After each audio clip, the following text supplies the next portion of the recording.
Bonjour à tous et bienvenue sur notre chaîne pour ce récapitulatif complet et ultra détaillé de l'épisode 131 de votre série indienne préférée, Notre temps viendra. Aujourd'hui, l'étau se resserre de manière spectaculaire autour de Rani.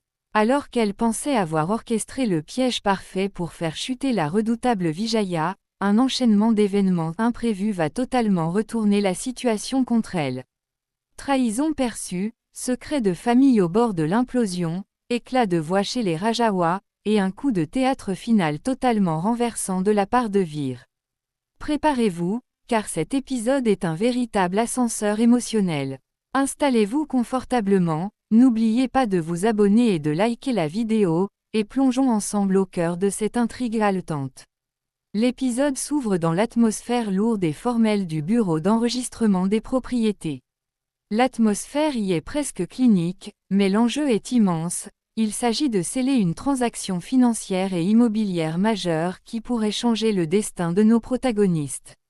L'avocat personnel de Vijaya est assis à sa table, examinant avec une attention maniaque chaque ligne, chaque clause et chaque signature des documents officiels posés devant lui. Après de longues minutes d'un examen minutieux, l'homme de loi repère soudainement un détail suspect ou une clause ambiguë dans la liasse de papier. Sentant l'importance de sa découverte, il se penche discrètement vers sa cliente, Vijaya, pour lui murmurer ses réserves directement à l'oreille. Cependant, Vijaya, fidèle à son tempérament autoritaire et impérieux, ne supporte pas qu'on lui dicte sa conduite ou qu'on ralentisse ses projets. D'un geste sec et d'un ton glacial, elle interrompt immédiatement son avocat au beau milieu de sa phrase.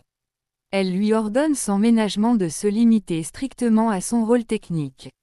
Elle lui rappelle avec fermeté que sa mission exclusive consiste à vérifier la validité purement légale des papiers, et qu'il n'a aucunement le droit de prendre des décisions stratégiques ou d'émettre des avis à sa place.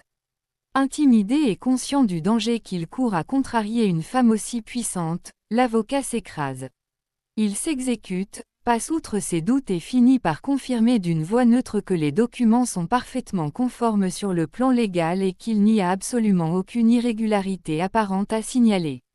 Profondément satisfaite par cette confirmation, Vijaya affiche un sourire victorieux.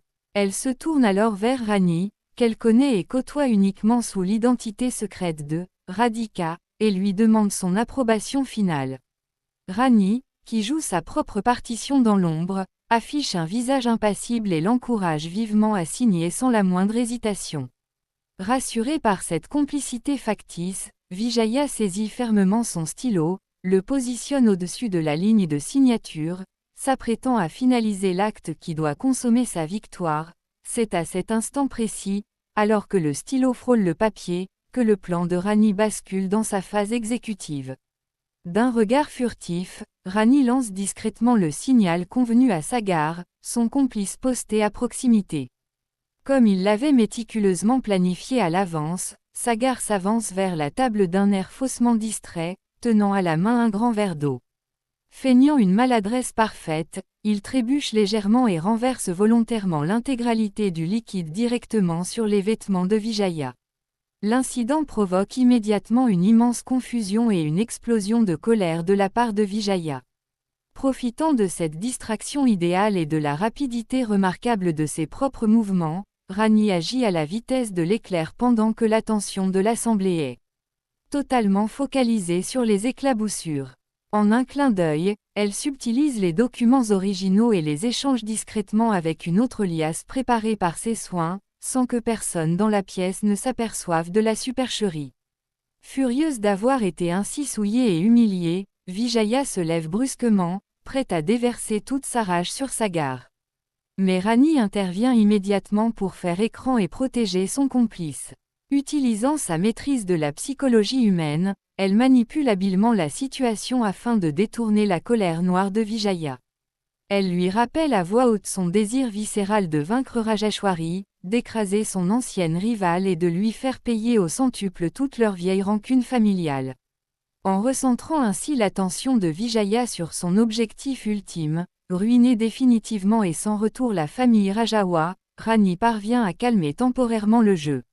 Alors que le piège de Rani est à deux doigts de réussir parfaitement, le destin bascule de la pire des manières possibles. Un événement totalement imprévu vient détruire tous ses efforts. La porte du bureau s'ouvre à la volée, Rajeshwari fait une entrée soudaine et fracassante dans la pièce, flanquée de Vikram et de Veer. En entrant, Rajeshwari surprend les dernières paroles de Rani, qui parlait à haute voix de détruire les Rajawas pour manipuler Vijaya. N'ayant pas le contexte de cette mise en scène, l'ancienne reine croit assister en direct à une trahison pure et simple de la part de sa belle-fille.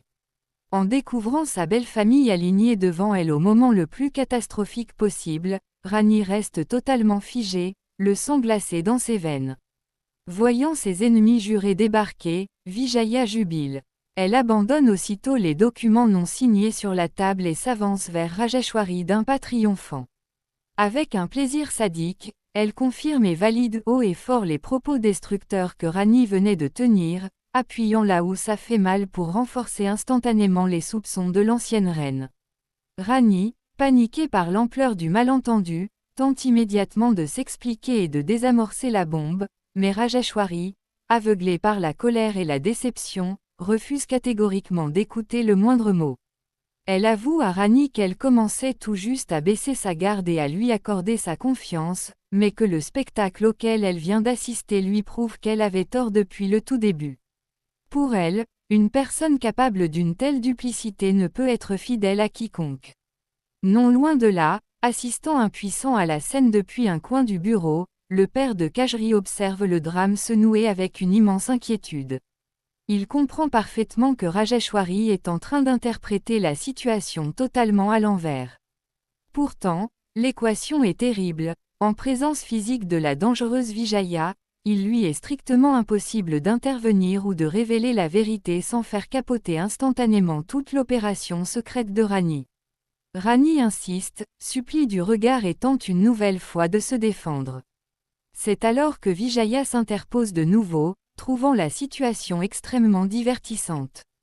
Elle demande de manière provocante à Rajeshwari pourquoi elle s'emporte avec autant de virulence contre une simple jeune employée qui ne fait que faire son travail et l'aider.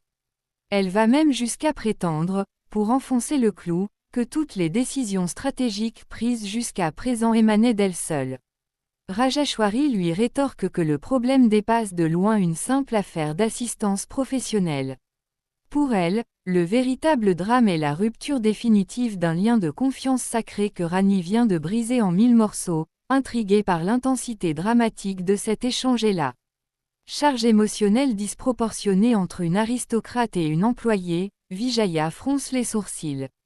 Elle demande explicitement quelle relation secrète ou passée peut bien lier Rajeshwari à cette jeune femme pour provoquer une telle tempête de sentiments. Au moment fatidique où Rajeshwari, poussée à bout, s'apprête à lâcher la vérité et à révéler aux yeux de tous que Rani est en réalité sa propre belle-fille, Kajri, qui a suivi toute la scène, décide d'agir pour éviter le désastre. Comprenant que si cette information est dévoilée, le plan est mort et la couverture de Rani est détruite à jamais, elle se rue discrètement vers le boîtier de sécurité et déclenche volontairement l'alarme incendie du bâtiment. Le hurlement strident de la sirène d'alerte retentit instantanément à travers tout le complexe administratif. La panique s'empare immédiatement des fonctionnaires et des visiteurs présents. Dans le chaos général, la conversation cruciale est brutalement interrompue avant que Rajeshwari n'ait pu prononcer le mot fatidique. Tout le monde se bouscule en direction des sorties de secours. Au milieu de cette cohue désordonnée, Veer et Rani se retrouvent par le hasard du mouvement de foule isolés l'un en face de l'autre pendant quelques secondes suspendus. Veer plonge ses yeux dans ceux de sa femme. Il est profondément bouleversé, déchiré par ce qu'il vient de voir et d'entendre. Pour lui, toutes les preuves matérielles concordent, Rani semble avoir choisi le camp de leur pire ennemi. De son côté, Rani soutient le martyr en lisant le doute et la déception dans les yeux de l'homme de sa vie. Elle hurle intérieurement qu'elle fait tout cela uniquement pour les sauver, mais le poids du secret l'empêche de parler librement. Pris par le flux de la foule et l'incapacité d'exprimer leurs sentiments au milieu du tumulte, ils restent muets. Kajri surgit rapidement, rompt leur face-à-face et entraîne Rani, tandis que Veer tourne les talons et s'éloigne de son côté. Plus tard dans la journée, l'ambiance est lourde au sein de la résidence temporaire de la famille Rajawa. Toute la famille est réunie au grand complet dans le salon pour un conseil de crise. Rani se présente face à eux, le cœur lourd mais déterminée à dissiper le malentendu. Elle prend immédiatement la parole pour affirmer haut et fort sa totale innocence, jurant qu'elle n'a rien commis de répréhensible et qu'elle possède une explication parfaitement logique pour chacune de ses actions récentes. La réponse de Rajeshwari tombe comme un couperet, d'une froideur et d'une dureté implacables. Elle déclare d'un ton acerbe qu'ils sont effectivement tous réunis pour écouter les justifications de sa trahison. Avec une amertume non dissimulée, elle assène à Rani qu'elle aurait dû écouter ses propres instincts et se méfier d'elle dès le premier jour où elle a mis les pieds dans leur maison après son mariage soudain avec Veer. Pour elle, les événements tragiques de la journée sont la preuve irréfutable que Rani ne mérite ni le respect, ni la confiance, ni l'affection de leur lignée. C'est alors que la mère de Veer prend à son tour la parole. Contrairement à l'attitude toujours méfiante de Rajeshwari, elle a toujours été le soutien indéfectible de Rani, la considérant et l'aimant sincèrement comme sa propre fille. Elle rappelle avec émotion comment elle l'a constamment défendue envers et contre tout face aux critiques acerbes de la famille. Pourtant, aujourd'hui, elle avoue se sentir profondément meurtrie et trahie par ce qu'elle a vu de ses propres yeux. Elle énumère avec douleur la liste des souffrances infligées par Vijaya, la perte humiliante de leur palais ancestral, la destruction de leur bonheur quotidien et le traumatisme d'être condamnée à vivre modestement loin de leur demeure légitime. Elle conclut en disant qu'elle ne peut concevoir ni pardonner le fait que Rani ait pu se rapprocher d'une femme aussi maléfique. Rani, les larmes aux yeux, tente désespérément de fendre l'armure de sa famille, mais Vikram intervient à son tour, enfonçant un peu plus le clou du désaveu familial. Il lui rappelle que toute la famille a toujours placé sa foi en elle, suivant aveuglément ses conseils même dans les tempêtes les plus sombres. Il admet avec une tristesse évidente que s'il n'avait pas été le témoin oculaire direct de la scène au bureau d'enregistrement, il n'aurait jamais cru une seule seconde qu'elle soit capable d'une telle infamie. Rajeshwari, voyant Rani plier sous les accusations, porte l'estocade psychologique. Elle lui demande de manière venimeuse si toute l'affection et le dévouement qu'elle a manifesté envers eux depuis des mois n'étaient en réalité qu'une immense comédie hypocrite. Elle l'accuse ouvertement d'être restée à leur côté uniquement tant qu'ils étaient riches et puissants, pour s'empresser de tourner kazakh et de se vendre à Vijaya dès qu'ils ont tout perdu. Cette accusation de trop fait rompre le barrage de patience de Rani. Elle refuse de se laisser insulter plus longtemps et ordonne à l'Assemblée d'arrêter immédiatement de la juger et de la condamner sans chercher à comprendre la réalité des faits. Elle leur rappelle avec force que si elle avait réellement agi par pur opportunisme financier ou par intérêt personnel, elle ne serait jamais revenue d'elle-même se confronter à eux et affronter leurs questions. Elle insiste sur le fait qu'il existe une stratégie majeure derrière ces actes, mais pose une condition non négociable. Avant de tout révéler à la famille, elle doit impérativement parler en tête-à-tête avec son mari Veer. Pour elle, il est le seul pilier capable de comprendre l'essence de son plan. Elle demande donc à le voir sur le champ. Vikram, malgré sa colère, tente de collaborer et compose le numéro de Veer sur son téléphone portable, mais l'appel bascule dans le vide. Rani saisit alors son propre téléphone et tente à son tour de joindre désespérément son époux, sans aucun succès. Les appels répétés restent désespérément sans réponse, plongeant Rani dans une détresse absolue, incapable de se justifier auprès de l'homme dont elle a le plus besoin, tandis que le regard de la famille Rajawa continue de peser sur elle comme une condamnation à mort sociale. Après de longues recherches angoissées, Rani parvient enfin à intercepter Veer dans un moment d'isolement. Elle se jette littéralement vers lui pour tenter de briser la glace de son silence. D'une voix tremblante mais résolue, elle le supplie de lui poser toutes les questions qui le torturent, lui promettant solennellement de répondre avec une transparence absolue. Elle lui jure qu'elle ne lui cachera plus jamais le moindre détail et qu'elle est prête à lui ouvrir son cœur. Elle ajoute avec tendresse que s'enfermer dans le mutisme et l'ignorer ne fera pas disparaître la terrible souffrance qu'il ressent. Veer s'arrête et l'écoute, mais son visage est un masque de profonde déception et de tristesse infinie. Il la regarde et lui demande avec lassitude ce qu'elle attend réellement de lui.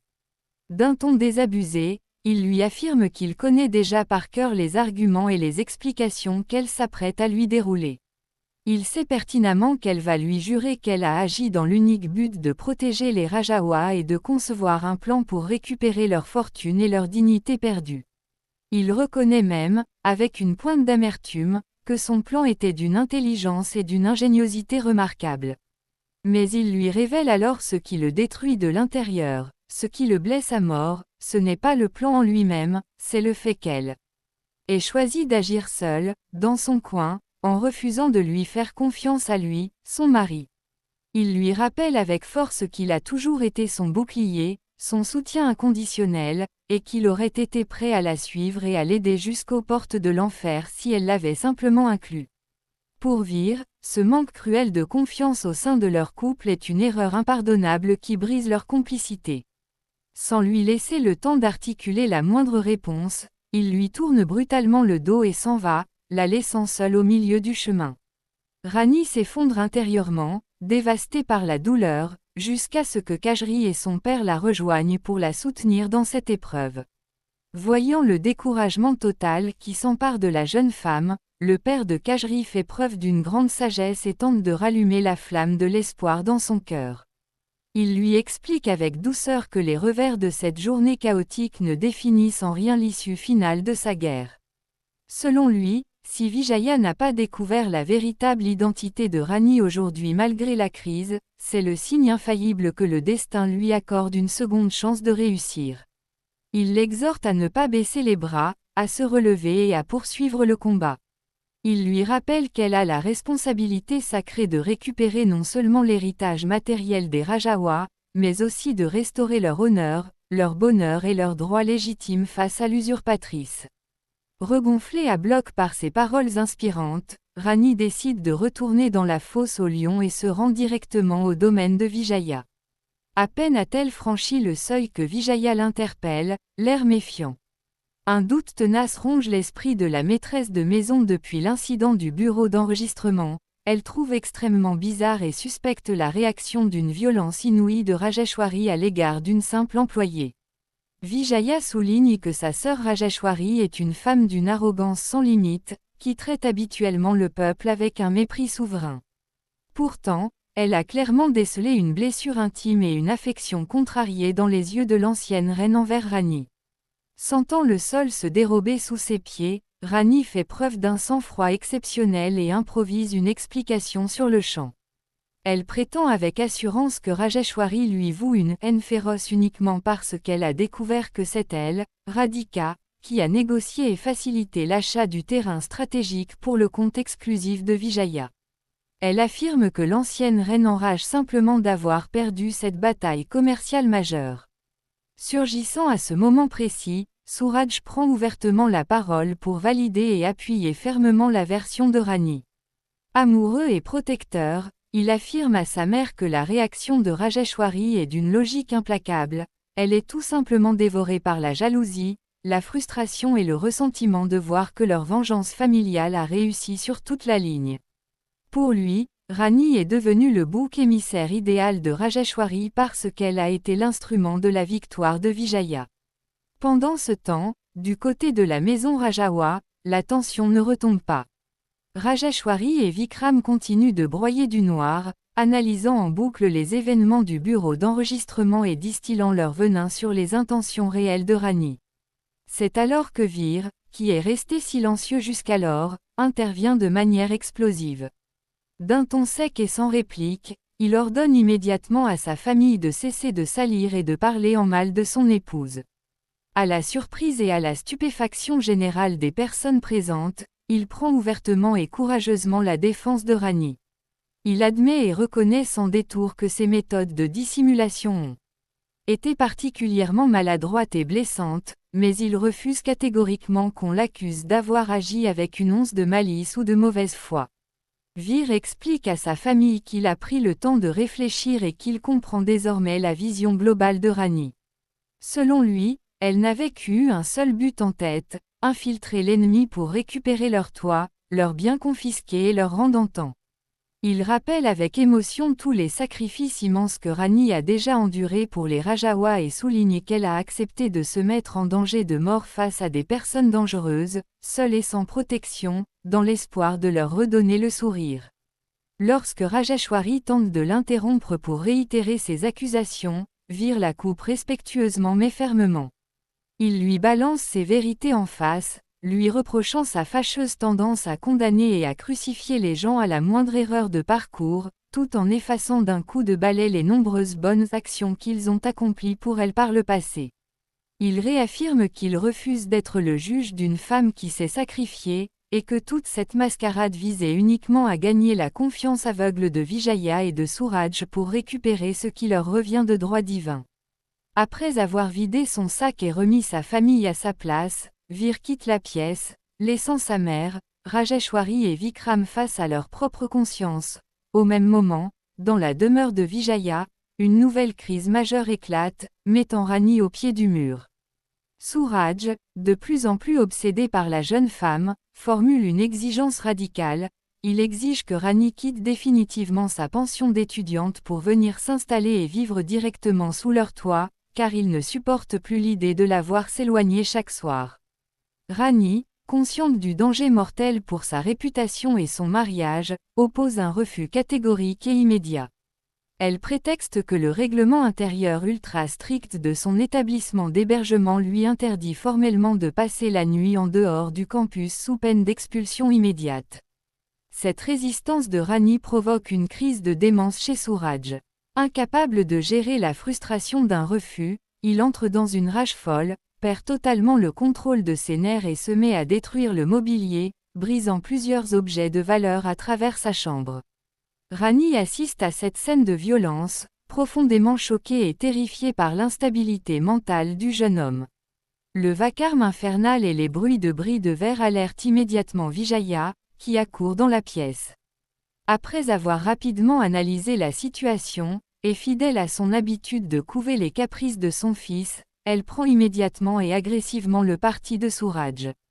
Elle se tourne vers Rani et lui annonce d'un ton royal et sans appel qu'elle vivra désormais ici, entre ses murs. Sa philosophie est simple, si son fils Suraj désire sa présence, alors les règles de la société ou la volonté de Rani n'ont absolument aucune valeur. Rani tente de tenir tête et continue de refuser l'invitation forcée, mais Vijaya insiste avec une fausse bienveillance. Elle lui promet qu'elle pourra continuer à suivre ses cours à l'université depuis la résidence et s'engage à régler personnellement et administrativement tous les litiges avec la direction de la pension, affirmant qu'elle passera un coup de fil pour faire plier les responsables. Malgré ce déploiement de promesses, Rani reste droite dans ses bottes et réitère son refus de rester. C'est la goutte d'eau qui fait déborder le vase pour Vijaya, qui perd définitivement patience. Son visage se durcit et elle déclare de manière terrifiante que puisque la diplomatie et la persuasion ont échoué, elle va désormais employer la méthode forte.